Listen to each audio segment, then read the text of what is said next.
Now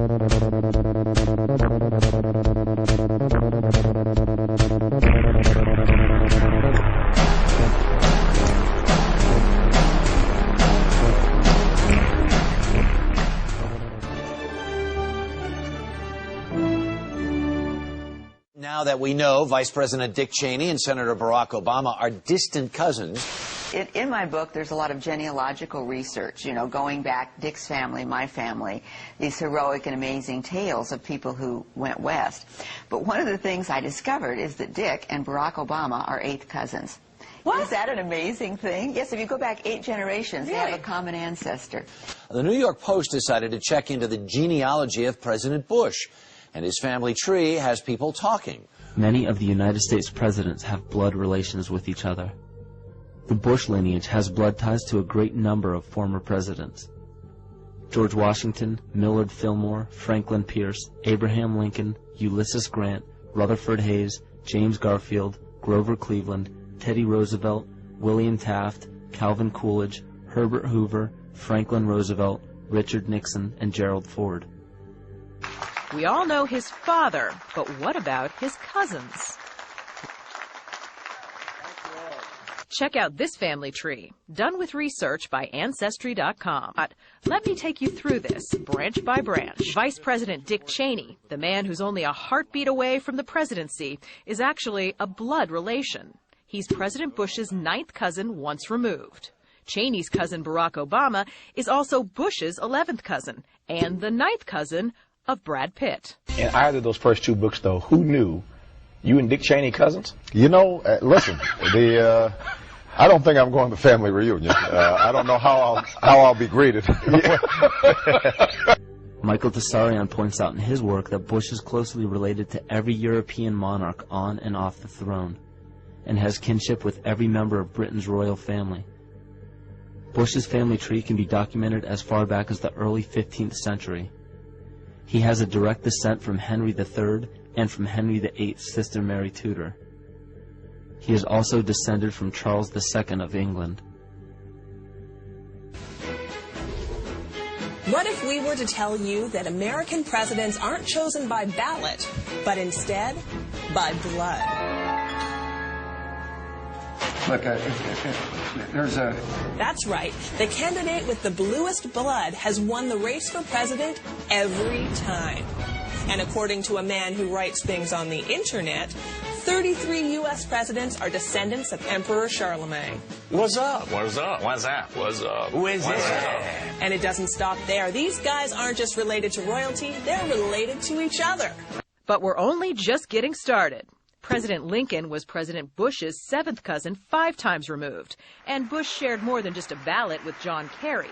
That's right, they're 9th cousins twice removed. Princess Diana was Bush's 11th cousin twice removed. But, no, you know, these folks have been doing all these genealogies on me, and right. You know, they've found all sorts of strange connections. This has got to be the strangest thing. Well, listen, if you go back far enough, yeah. You know, you got all kinds of crooks and thieves in your family. Incest was practiced by ancient Egyptian royalty.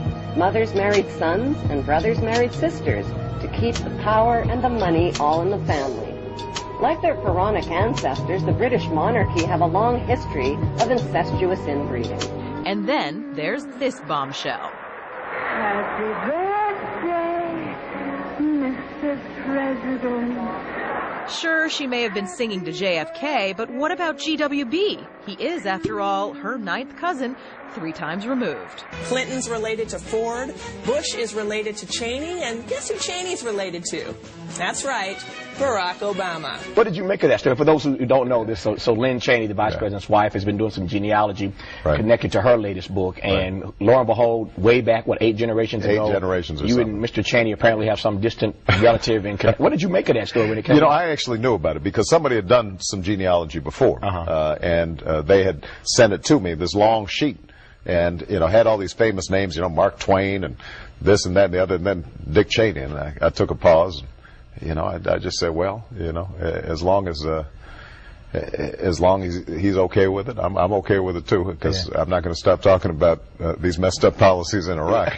just because your cousin. Yeah, we're not kissing cousins, as they say. And we also find that George W. Bush is a direct descendant of Godfrey de Bouillon.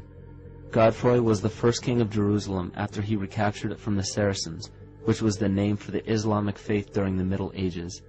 It is interesting to note that the current occupation of the United States in the Middle East was re-established by the same family, George Bush Sr. in 1991, and again by George Bush Jr. in 2003.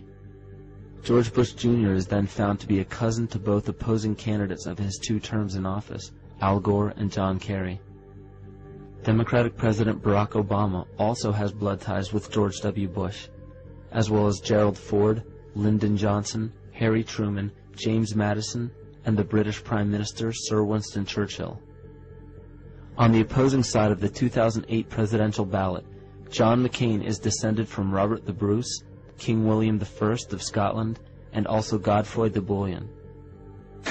He's also related to Playboy founder Hugh Hefner, even Pocahontas, and Vlad the Impaler. Well, Mitt Romney and Mike Huckabee are 10th cousins once removed, also known as kissing cousins. And Rudy Giuliani, well, he's just related to the mob. Holy shit. What about Hillary? Well, she's 10th cousins with Madonna and 9th cousins with Angelina Jolie. I did not have sexual relations with that woman. And of course, Barack Obama has said he doesn't think he and Cheney are kissing cousins, but Brad Pitt says if it's true, he's in great company. It is a big idea, a new world order.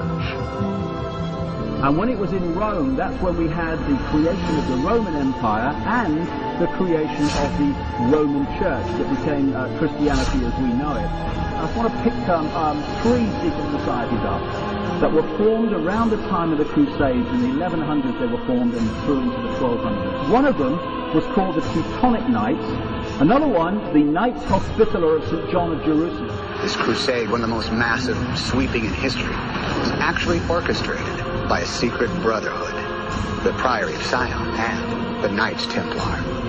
19th century, artifacts and things were found, signs were found that the Templars had been under Temple Mount. Whatever, something changed very quickly after around 9 years, because a couple of these guys came back to France and started signing up these aristocratic families of Europe.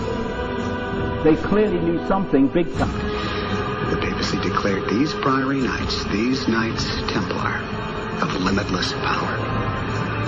By the 1300s, the Templars had grown too powerful. All across Europe, the Pope had declared the Knights Templar Satan worshippers. Said God had charged him with cleansing the earth of these heretics. The plan went off like clockwork. The Templars were all but exterminated. The date was October 13th, 1307, a Friday. Friday the 13th. And they went runabout. They almost certainly went to the Americas, because the knowledge of the Americas existed and goes back a long way in the secret knowledge line. By the name of Adam Weishaupt forms a secret society known as the Order of the Illuminati. Charles Taze Russell, who created the Jehovah's Witness movement, along with others, Merovingian bloodline, buried under a pyramid in America. Joseph Smith, who started the Mormon Church, which is an Illuminati front, big time in Salt Lake City, Merovingian bloodline. The secret meeting of the world's power elite. At Yale University, the scions of America's first families confess their sexual exploits from a gruesome coffin.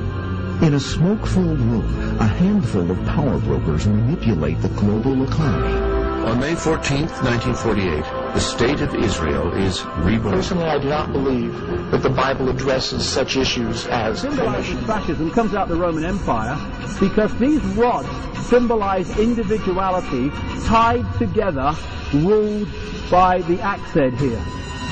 You still don't get it, do you, boys? There ain't no countries anymore. No more good guys. They're running the whole show. They own everything. What's wrong with having it good for a change? And they're going to let us have it good if we just help them. They're going to leave us alone. Let us make some money. You can have a little taste of that good life, too. Now, I know you want it. Hell, everybody does. You do it to your own kind. What's the threat? We all sell out every day. Might as well be on the winning team. Satan's greatest trick was convincing man he didn't exist.